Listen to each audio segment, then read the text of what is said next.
Hello, everyone, and welcome to SCORE Fairfield County's live webinar on LinkedIn for small business.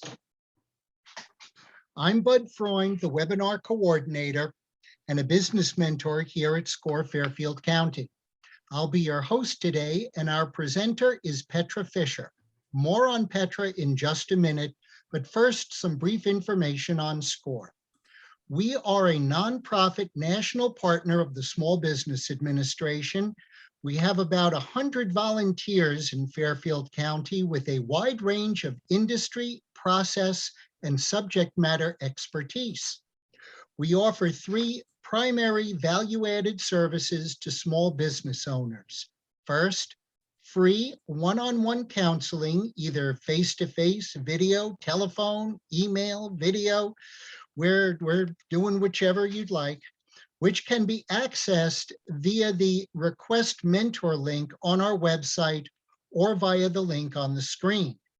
Second, we do educational workshops and webinars like this, and we've done over 100 in a year. And third, we have extensive resources on our website, including a network of subject experts at your disposal. Our next live webinar is on Tuesday, July 12 at noon, and the topic is using financial statements to make your business successful with John Harmon presenting. Look for the specifics on fairfieldcounty.score.org. We also have a large number of recorded webinars on our website that cover a wide range of business topics. These can be viewed at any time by clicking on-demand webinars from the website. Here's some other useful information about today's event. We have set aside time for Q&A at the end of the presentation. If you have a question, please use the Q&A button at any time during the presentation. It is located in the lower part of your screen.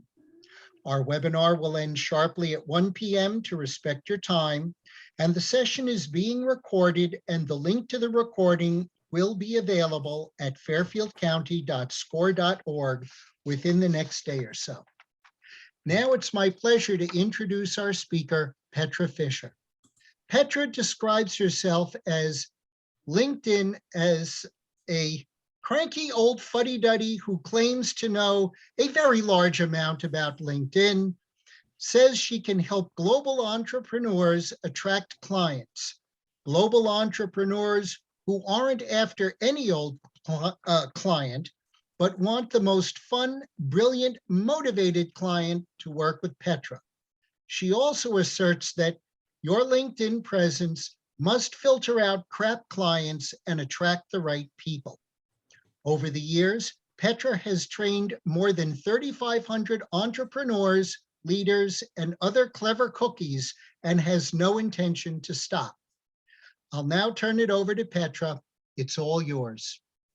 Thank you. Thank you for that great introduction. And whilst you were busy, a request came in through the Q&A.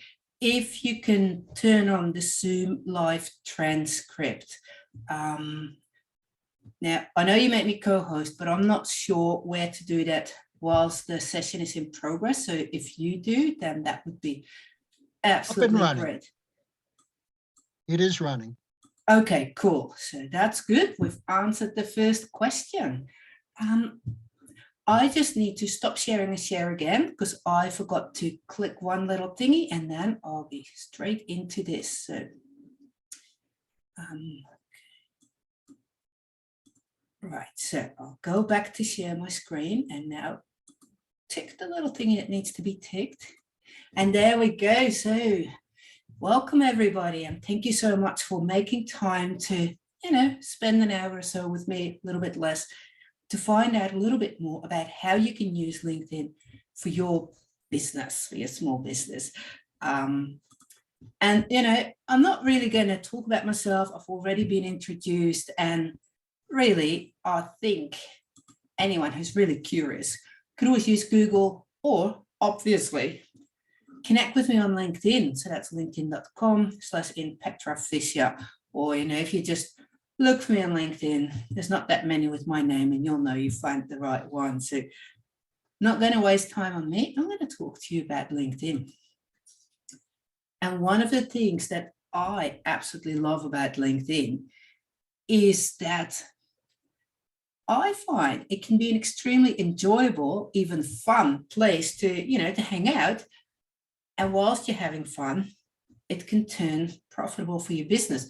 So I am not going to tell you how to find clients, how to do prospecting, how to do acquisition, how to do cold calling. Of course, that stuff scares me. I don't do it. And I have been in business for 10 years now. So I guess it can work without doing any of that. And instead, just having a good time. So that's what, excuse me, I'll be talking about. So there's a few reasons why I love LinkedIn so much. Because it has all these different aspects. There's the bit of the profile, which, a lot of people look at as a copy paste of their resume. But on LinkedIn, you can add so much more information. You can really use a bit of storytelling to share the narrative of your career so that it relates both to people, ultimately those are the ones you want to read, but also to search engines. Because with a resume, recruiters might get such a stack of them that if it's too long, they won't even read it. But on LinkedIn, it's a website. People can read, they can stop reading, they can scroll, they can pick out bits and pieces. So you don't have to be too worried that if you add more information, your profile becomes too long, which means that by adding all your work experience, adding descriptions to all of it, you can enter a lot of keywords, both in the descriptions and the job titles. Job titles carry a little bit more weight in search engines. It's a bit like headings on a website. But ultimately, you want your profile to resonate with people who read it, and not with everybody, but with those that you would love to work with. So that is one aspect of LinkedIn, your profile. The other thing is, you can just dump your whole Rolodex in there, which means it's really easy to keep in touch with people and new people you meet. And you can build relationships with those people, which generally you don't do with a stack of business cards in your Rolodex. They just sit there. And if you ever think, oh yeah, I really need a marketing expert, you might look through it, see if you have one. But on LinkedIn, you can keep relationships warm. You can stay on people's radar so that by the time they do need you, they turn to you. Last 2 clients I signed, one had been connected to me for 10 years on LinkedIn. But now that their circumstances changed from being an employee to being a consultant, suddenly they have a need for services like the one I offer. And because I've been visible and, had the odd message, never salesy, just staying in touch kind of thing, they turn to me. So that is what I really like. And then, this is exactly what I am all about. Like I said, I don't search for clients. I don't do acquisition, cold calling, any of that. But what I do, I become so visible that when someone says something either about LinkedIn or about wanting to be better well known or other stuff, that other people start to mention me, that is the good fun. So, years ago, I can't remember where it started, whether it was with Amir Gunnett or Richard Lewine, but one or the other posted something about me, which Susan Vogel saw, who is in your part of the world, because I'm on the other side of the world. And then through her, I met Samantha Kempster, but also because Susan invited me to another network meeting in your area. That's where our host from tonight saw me, and that's how I'm here. So I didn't ask to be a speaker. I didn't have to, approach lots of organizations and say, me, I want to talk to you. It all sort of happens. Now, obviously, I have to put in some effort to make it happen, but I only have to do what I think is fun, which is talk about my area of expertise. And I guess every business owner does something, like all of you. If you're a business owner, you're most likely doing something you really love. Because, I'm not sure why someone would go into business doing something they don't love, right? Then you're better off as an employee with the benefits. So if you're doing something that you love, most likely you also love talking about it. And once you know how to do that on LinkedIn, that's where people start, I call it talking behind your back. Most people call it referring to you or mentioning you or becoming your ambassadors.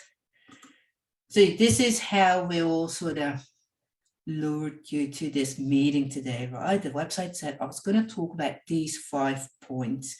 So let's start with some things on your profile that really had a make or break if someone's even going to look at your profile, because first impressions and all that, website generally only takes seconds before anyone decides whether they want to keep reading on your profile, your website or not. So 5 topics to cover in probably just over half an hour, so we have plenty of time for questions. Let's get going. First thing people see when they land on your LinkedIn profile is a big fat banner across the top. If your profile still has something, it's like 3 shades of gray, then either you haven't looked at your own profile since 2014, or maybe you didn't know you could add your own banner there, but you can.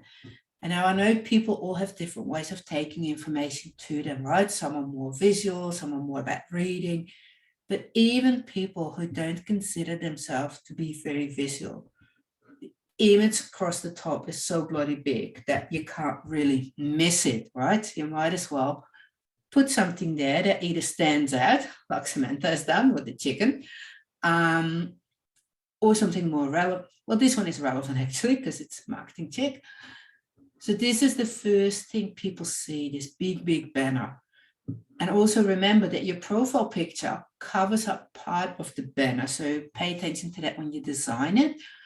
And over half of LinkedIn users do so on their phone. Because everything is so tiny on the phone, LinkedIn has made our head bigger. So it probably goes just underneath the marketing and then around there. So you need to leave some space there for your banner. And then, of course, there's the profile picture. And, your LinkedIn profile, effectively, it's a conversation. When someone visits your profile, they're pretty much saying, like, hey, what do you do? And then you say, Samantha might say, give you, your money worth with your marketing.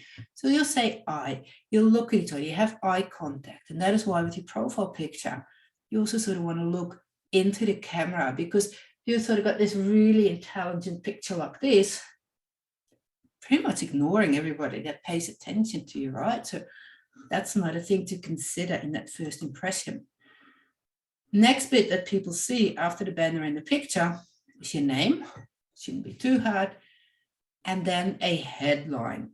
So I have 220 characters here. So Samantha says, taking the headaches out of marketing for small, medium, and yes, large businesses, bringing a strategic and financial focus to marketing, so the time and money you allot to your marketing isn't wasted. So that is very, very clear about what she does and who she does it for. So if you land on this profile, by reading the headline, you immediately know if Samantha is a service provider that's of use to you or not. If you hate this banner with that chicken and you think it's totally unprofessional, then that is also really good, because it means that your personality is class and that Samantha is not the best service provider for you. Whereas if you think, oh, that's so funny, that's so clever, or anything like that, then look, hey, this could be my kind of person. So these are some of the things that people will see as soon as they land on your LinkedIn profile. As soon as they scroll a little bit further down, they'll see the About section. Now, this is not about you. I know it's your profile, but this is about your next client, about their problem, about how you can help them. But it's more the outcome they get from working with you than what you do. So it's way more about them than it is about you. So here, it starts with, is your marketing working for you? Do you know what marketing channels are performing well and which ones are tanking? Well, lots of questions before she introduces herself to say, hey, this is what I can do for you. Now, when you land on this profile, at first, the image may not seem very businesslike. You know, it may look a bit like, well, I'd rather spend my day sailing than working. But the banner combined with the headline, caretaker of wealth, holistic wealth, management, financial planning, investment. So to me, this whole headline gives the impression that the target audience is people with a bit more money than I do. And then this headline makes perfect sense because it reflects the lifestyle of the potential clients. The about section here is written in third person. And that's a little bit sad. Because like I said, it's more like a conversation. If I say, hey, Richard, what do you do? And Richard then starts talking about himself in third person, that would be a little bit strange in a network meeting. But this happens a lot, especially with people in corporate, where it's often a copy paste from the description of that person on a corporate website. But I would really, really encourage you to always speak about yourself in first person. Now, this one's interesting. Can't remember whose profile I stole this off. But look, it's first person I used, but look, this person, so this is not the about section. This is one of the jobs where instead of just a boring list of responsibilities or outcomes, it is storytelling. It's a narrative. I used my listening and influencing skills to train and lead all customer-facing team members, empowering employees. So the words I've highlighted are keywords, are words that are important here. But it also tells us a lot about this person's values and leadership style, you know, empowering employees and working collaboratively, you know, with the distributor. So that also tells you a lot, sort of almost reading between the lines about this person. So when you do that, then your dream client really feels you're the right person to work with. And people who don't like empowering employees, who think employees should just do as they're told, who don't like working collaboratively, they just want to, hey, I'm in charge and this is how it goes. They are not exactly the perfect client for this person, are they? So you never have to worry about scaring people off. Because if you stay true to yourself and the people that are scared off are not your fun clients to work with. Now, there's a few bits, more than a few, but you know, we don't have all day here today, on your profile that are easily overlooked and yet they can be so powerful. So one of the ways to really get people to relate to you in less than a minute, or not relate to you and run a mile, is having a 30-second profile video. And it sits right here underneath your profile picture.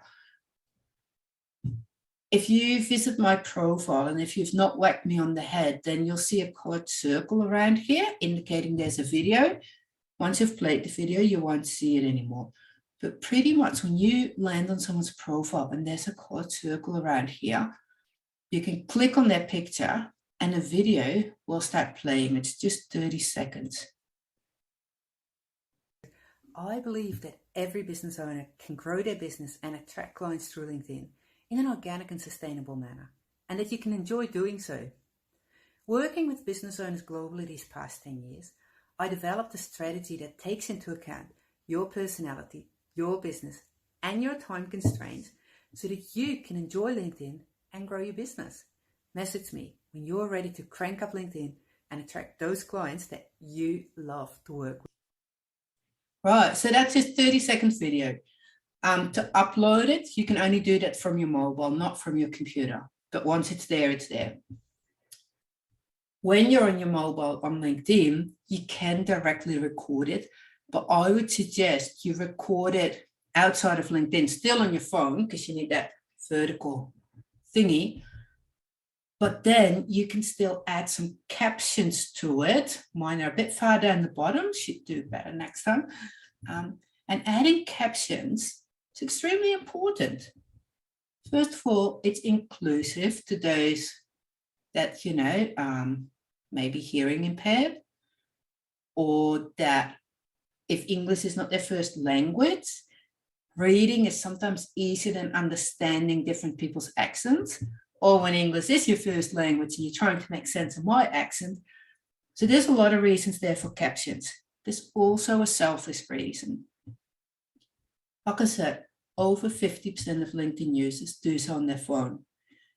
And out of also your social media users on their phone, 80% has videos on mute. So, you know, then they don't get to know you. But as you could see, there's quite a lot you can say in 30 seconds. And it also allows for people to get to know you a bit better. I was talking to a client yesterday, and they're holding off a bit to do their video because they need to go to the hairdressers first. Now, if that is how you show up in your work, always well groomed, then absolutely. You're a bit more like me and you think that combing your hair is absolutely pointless because, yeah, you know, what's going to happen? Or I'm not wearing makeup because that's not something I do, then it's a lot easier to record your video, but make it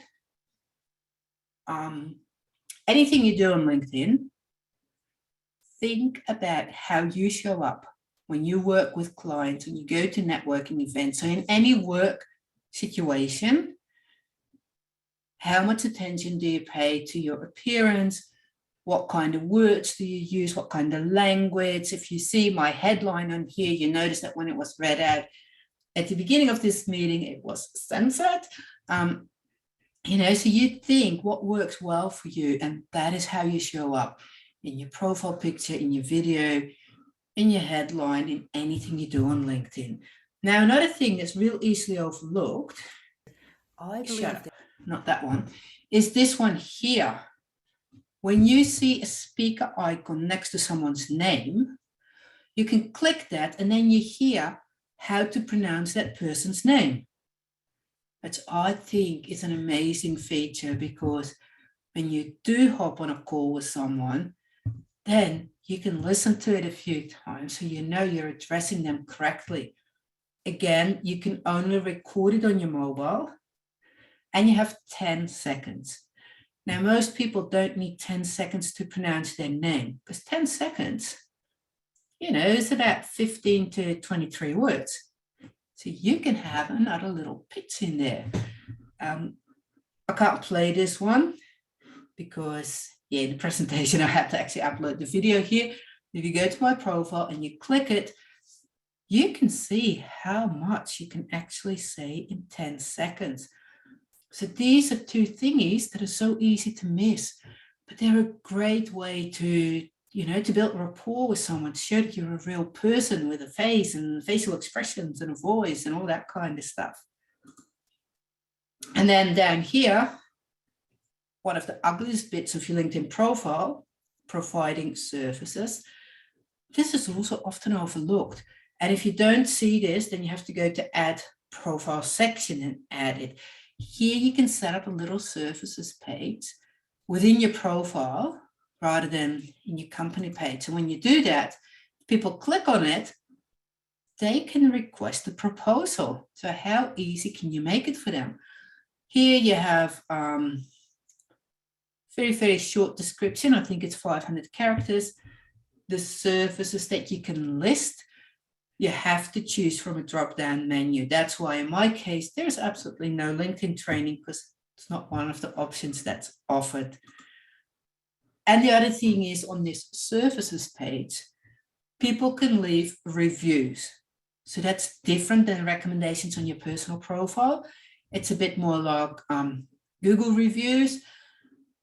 You can't do anything with it once it's there. So you can invite people to do so. And if they do, then it's there. The recommendation on your profile, you have a choice to display it or not. Or you can ask them for a revision if they made some, you know, spelling mistakes in there. But with these, if people put something there, that's it. And there's nothing you can do. You can't hide it. They can't revise it. Only if it's really, really nasty, you can report it to LinkedIn. So you have to think a bit about who you ask to do that for you. Right, so how can you use LinkedIn? Oops, nearly knocked over my tea. How can you use LinkedIn if your clients aren't even on LinkedIn? Because, you know, sometimes people feel that way, that their clients are not on LinkedIn. But when they say that to me, I always wonder, is that really true? Is your client seriously not on LinkedIn? Because I think they are. I mean, there's over 830 million people on LinkedIn. So, but even if you're right, if your client isn't on LinkedIn, I'm about to show you that it doesn't matter. But first, a quick challenge, and maybe you've already had a thought about this before. When you think about your dream client, so I'm not talking about any client you could work with so that you get money and pay the bills, but your dream client, the person you really want to work with, what makes them your dream client? So when you think about that, in 2 or 3 words, what really makes a client a dream client? So in my case, a client is a business owner or anyone who wants to become more visible on LinkedIn. A dream client is probably more like a socially conscious entrepreneur or, you know, things like that. So I'd love for you, if you can think about 2 or 3 words that make a client a dream client, if you can put that in the chat so we can just have a quick look at that. I reckon anyway.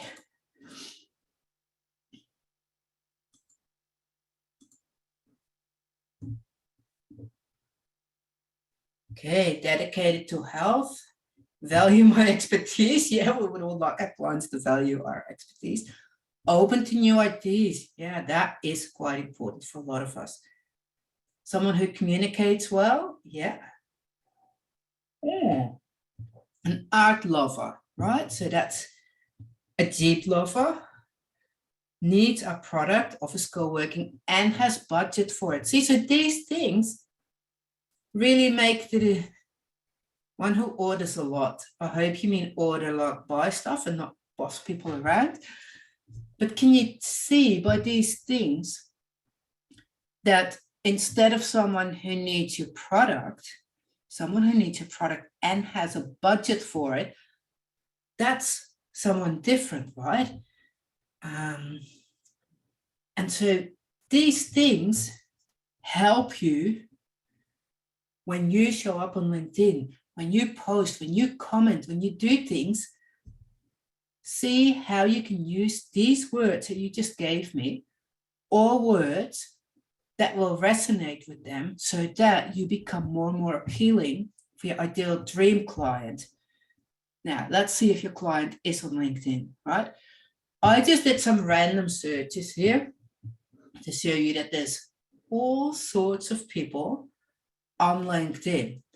And the point I'm trying to make here is that, yes, well, look at the pink, your client is on LinkedIn. But you know what? Even if they're not, I know for sure that there are people on LinkedIn who know your ideal client. You know, I once got a client because 2 mums were talking in the schoolyard, about 2 hours away from where I am. One of those mums had, you know, just left a job and was given a bit of a budget to develop some new skills. No, actually, that's not true. Her husband was. And the other one worked for a company where I had delivered a training a year ago. But apparently that training worked so well that she recommended me to the other mom, who went home to her husband, who then hired me. So none of this took place on LinkedIn. What you want is you want the people on LinkedIn, your connections, but if they engage with your posts, then their connections also get to see it. You want the people on LinkedIn to be really, really clear about what it is that you do, who you do it for, bit of what kind of personality you've got, and some of your values. And I'm not saying that you have to throw your political views out there, but if there's anything that is important to you, you think, oh, but I want way more clients who think like that, then you share a bit more in that area. Because when the people on LinkedIn know what you do, who you do it for, what kind of person you are, if you're, a bit more formal or casual, chatty or to the point, analytical, creative, whatever it is that you are, it doesn't matter, as long as the world knows, so that when they run into someone who happens to need you but doesn't know about you yet, that you are the first person that pops in their mind. They say, oh, you need to talk to so-and-so. And that is why becoming visible on LinkedIn will lead to clients, even if those clients aren't even on LinkedIn. Make it fun, not a chore. Yeah, if only we could do that with everything, right? When my daughter needs to unpack the dishwasher, she needs to put on unpacking dishwasher music, which means loud, happy music, so that, she's just having fun while she's doing it. And I guess LinkedIn works a little bit the same, because it's a long-term strategy. I mean, the way that I use it, right? If you could also use it as a numbers game, where you say, if I send 100 direct messages out of the blue, then I know that 5 people will inquire about my services, and one of these 5 will buy. So that is 1 out of 100. And if you need 5 clients a week, you have to cold call or DM 500 people. So that's another way of using LinkedIn. But when you use it to become visible and then get people to talk about you, that is a long-term strategy. And anything that's long-term, whether it's going for a daily morning walk or showing up on LinkedIn, you need to enjoy it. Otherwise, you're not going to stick to it. So when I ask clients, I used to ask clients, I say, okay, if I were to tell you that you need to spend 30 minutes fully dedicated on LinkedIn, how many days a week will you do that? And they think it's a trick question, or that there's only one right answer. I mean, it's true, there is only one right answer. But the right answer isn't 5 days a week or 2 days a week. The right answer is, it needs to fit in your schedule, and it needs to be so that you still think, yeah, I can do this, and not like, oh God, no, not LinkedIn again. So, excuse me, I think that is really important. The same goes with posting. Some people love recording quick videos and share them. Other people hate video. If you hate video, if you hate being on camera, then just don't do it. Find what you enjoy, what comes natural to you. And if it doesn't come natural, but what you're willing to practice on, you think, yeah, that could be cool. That is the kind of content you want to share. So there's a lot more to how you can use LinkedIn, but never fall for what you think you should do. Because the only thing you should do is use LinkedIn in a way that's enjoyable. Consistency is good, but if consistency means once a week or twice a day, that doesn't matter. It has to fit with your schedule. So, you just need to sit yourself down and realistically answer. So don't think what you should, but how much time are you willing and able to dedicate weekly? What kind of content do you enjoy creating? And which topics, see that? Meant to say, which topics can you talk about forever? Because these are the things that guide your LinkedIn strategy. Now, ultimately, I think the gold is in the conversations. because you can post the most brilliant, fantastic, valuable, informative content, but it's still a bit of a one-way street, isn't it? You're just throwing it out there and hope for the best. If you add a question to the end, then you're inviting people to comment. And when they comment, you can reply to the comments. Then a conversation is happening. And conversations lead to people get to know you a little bit better, allow you to share even more expertise, gives more visibility to your post. And it's how people will remember you more. Now, apart from your own posts, you can comment on other people's posts. And sometimes that can be even more valuable than, throwing your content out there and hope for the best someone will engage. Because when you engage with other people's content, they're going to be notified and know that you did so. So if you do these things, pretty much like I said right at the beginning of this presentation, people will start talking behind your back in a good way, tagging you, referring to you, and that's how you can get clients in your sleep. So the last one, I said you can also engage with people's content. And if there's someone that you think, oh, I really want to comment regularly on their posts, either because you want that person to start to notice you, or because they're always posting about a topic that will appeal to the same audience as you do. So when you engage with their comment, with their post, you'll become visible to their audience. So when you think of people who provide services that are complementary to yours, serving the same audience, you want to engage with them as well. And instead of just scrolling through your homepage all day, hoping for the best, what you can do, on someone's profile, there's now a little bell icon. And if you click that, then if I was to click this, then anytime Judy posts, in my menu bar on the top of LinkedIn, that little red bell there for notifications will tell me when Judy has posted. And it's actually a really cool new search feature that we can use, but yeah, that's going to be a bit too much time to explain right now. But anyway, play with search options as well, but this bell can be pretty good. So those were the 5 things I promised to address. And ultimately, LinkedIn is just like real life.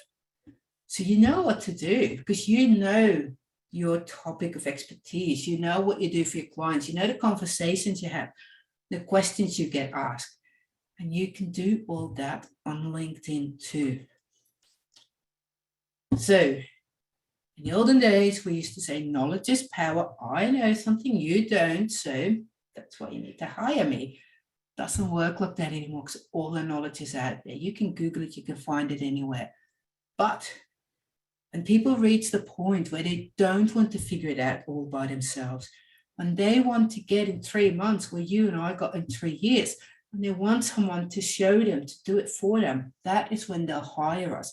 And that's when you need to be the first person on their mind.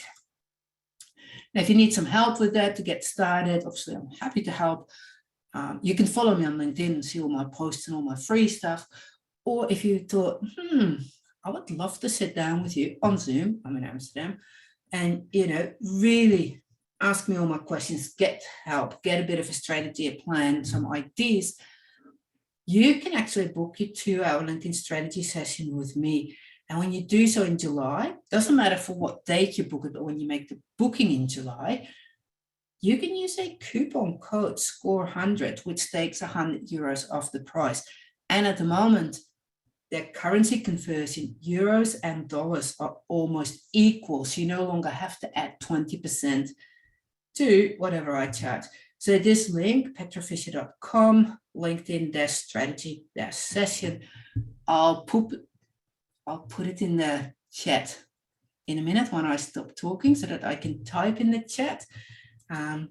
And then this slide would make much more sense because the idea was that I had typed this beforehand and could just click send now. But of course, I wasn't that organized, right? So petrafisher.com, LinkedIn-strategy session with the score 100. you get 100 off. Right, so that was all that I wanted to tell you for now. The next slide, I think, is the score slide again. Yeah, so let's leave it here for a minute so that you can ask any questions you have. Now I see two things happening on the screen, the chat and the Q&A, so I'll check them both. But give me a minute to just type that link in there so that you can click on it, because when you click on it, it opens on your screen and then you have it after this conversation. So let me type that first, which means I need some glasses to see what I'm typing, right?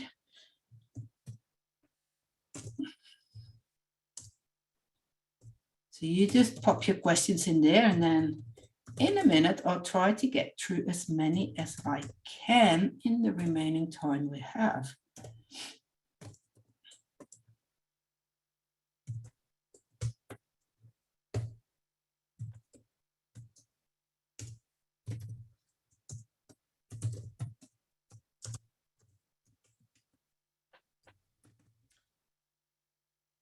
And whilst I'm sitting here typing, I might also put my LinkedIn thingy in case you wanted to connect with me.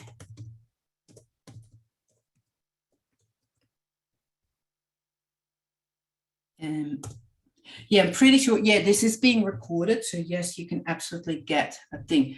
Now, I need to look because there's a Q&A, but I think I also saw questions in the chat. So I'll have a quick scroll and through the chat first, but any further questions, if you can put them in the Q&A, then that seems to be the logical place.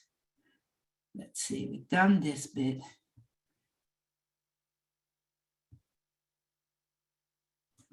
Okay, so Chris is asking, thoughts on groups on LinkedIn, running for your biz and participating as a member.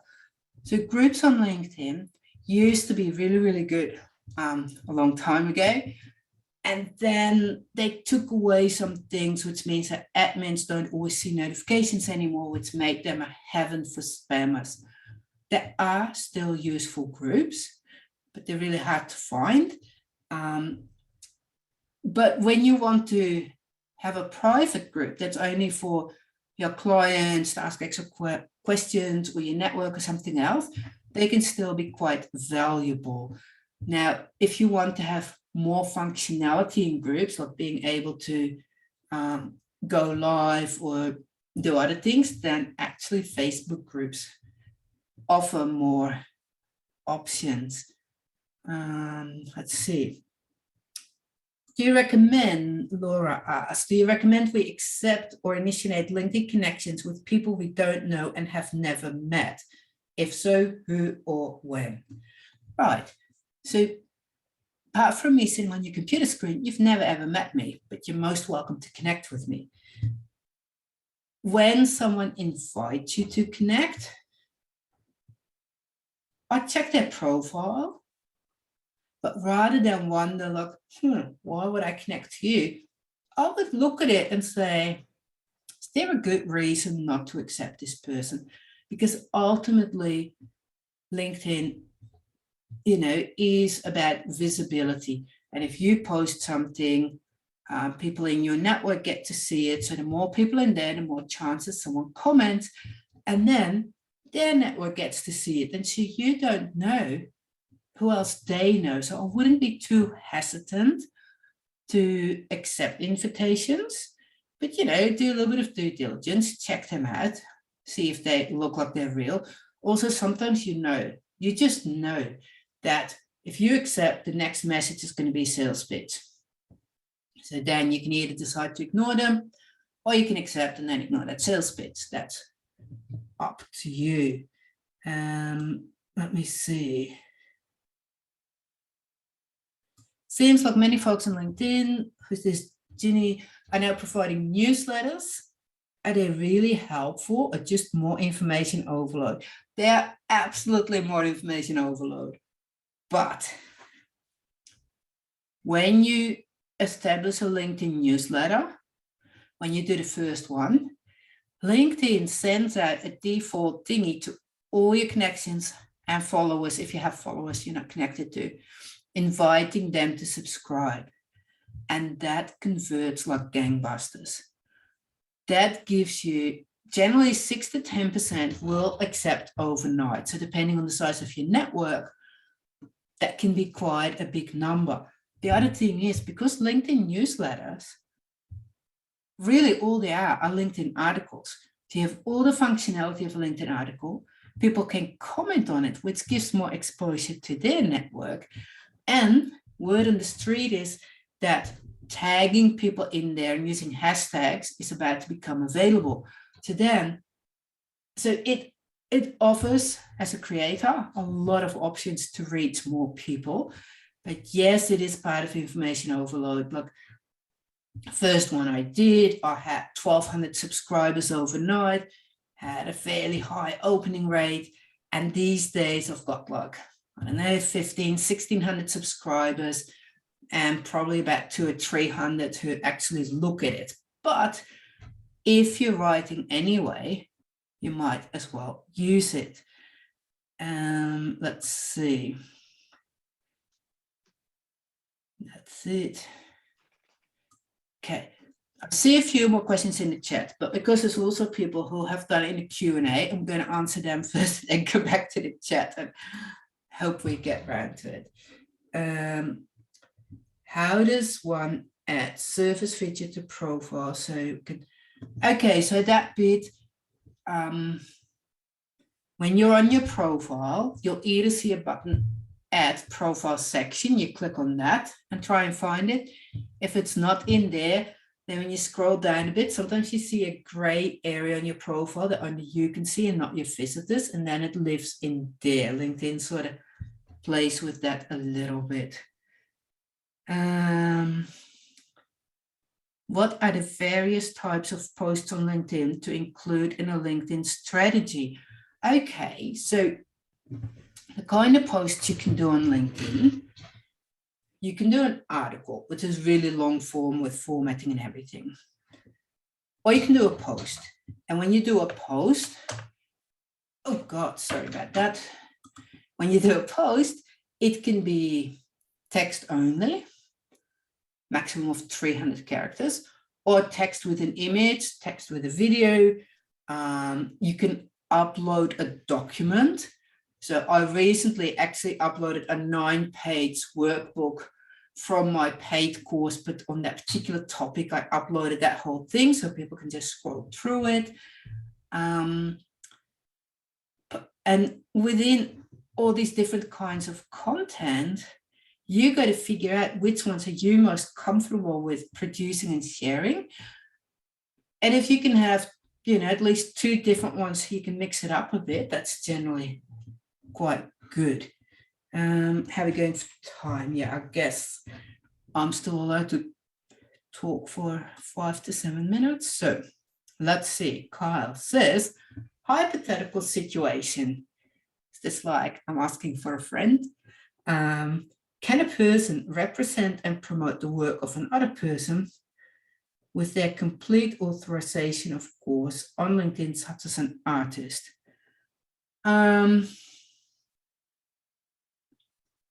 Yeah, I guess you could if you were like an agent for an artist. If the art,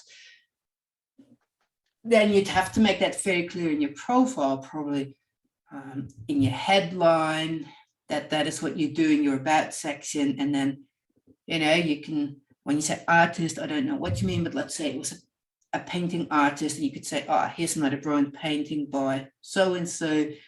So you could definitely do that if that was your line of work. Okay, Barbara, LinkedIn newbie, how do I start? Are there any good tutorials?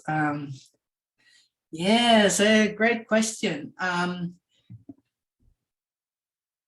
You start by setting up your profile, and then the next step is building your network. And once you've got these 2 done, you start getting active.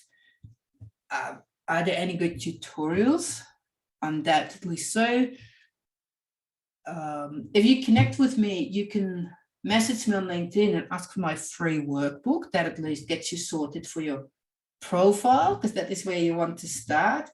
The workbook is a little bit older, so the screenshots are not up to date, but all the information and the thoughts behind it and the reasoning is still active. Or of course you could book one of these one-on-one sessions to get started. But yeah, otherwise, any topic, there is so much information out there in the world. So when you Google it, you know, either on Google or on YouTube, you will definitely find a lot of information.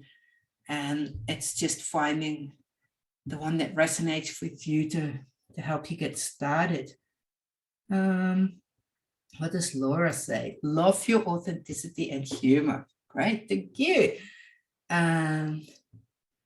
Right, lots of compliments in here. Thank you. I thought it was a question. That's why I started reading it out loud. But you know what? So here, Laura says, love your humor. And not everybody loves my humor. The daughter here always says, I could never be a client, you and your dumb jokes. And that's fine. And there's a lot of people out there on LinkedIn who think that my headline is a definite no-no. I've even had people tell me off and tell me that that is going to cost me business, because within seconds, people will not work with me. But you know what? I'd be uncomfortable working with those people because I'd have to watch my words. And it's not as if I sit here swearing all day, but I got to be me. You know, when I work with people one-on-one, I don't want to have to guard myself. So the fact that someone says, I love your humor, says, okay, we might be able to work together. Someone else who thinks, oh, you're so ridiculous, that is equally fine. Thanks for the workshop. Okay, so here Kyle says, do you own the content you post on LinkedIn, or does LinkedIn or Microsoft own? No, you own it. But you have to, of course, know you're posting it on a platform that you don't own. So if they ever decide to take away the article feature, then they usually give you a bit of notice that click this link to download your articles, but after that, it's gone. So it's always handy to have a website as well if you post a lot of content, so you have a backup, but you still keep the owner. Okay, people, I see there's still 10 messages in the chat. I'll try really, really quickly to get through there, because we've only got 8 minutes left and have to have the formal goodbyes as well. Thank you, thank you, thank you. Good. You took a mundane subject and made it fun. It's not a mundane subject. LinkedIn is the most fun place to hang out. Come on, people. Okay, so now here, no, I think we answered all the questions. Oh, right, I did it. Cool, people. We have done all the questions in the Q&A and all Except for mine, Petra. I have a question for you. Well, did you type it somewhere? I figured I could ask. Okay, so it means I didn't ignore you. That's good. Thank you. The banner. Can you make that an animated GIF, or is it only a static image? Static only. Thank you. Yeah, great question. And on the topic of banners, for some reason, when you upload your banner, because LinkedIn gives you the specs, it's 596 pixels up, and so that's 1584 sideways or something, 1:4. But LinkedIn always compresses it, so it always looks like poor quality. So if you're a non-graphic designer like myself, and you have to rely on programs like Canva, or if you do something else, always make the resolution like that 3 times bigger than they recommend, as long as you keep the dimensions. So then when they sort of stuff it up a bit, it still looks half decent. All right, well, I guess then it's over to you again. And thank you, everybody, for all your questions. It's been absolutely a delight to answer them. And thank you, Petra. As a reminder, a recording of this webinar and the materials will be available within the next day or so on the fairfieldcounty.score.org website under On-Demand Webinars. As we mentioned before, our next live webinar is on Tuesday, July 12 at noon, and the topic is Using Financial Statements to Make Your Business Successful with John Harmon presenting. You look for the specifics on fairfieldcounty.score.org. Again, SCORE offers free individual counseling, so please use the link on the screen or visit our website and click Request a Mentor. Also, please fill out your evaluations that have been sent at the end of the webinar. And on behalf of SCORE, I'd like to thank you all for attending today's webinar. And in closing today, a big thank you to Petra for presenting. Stay well, everyone, and enjoy the rest of your day. Bye all.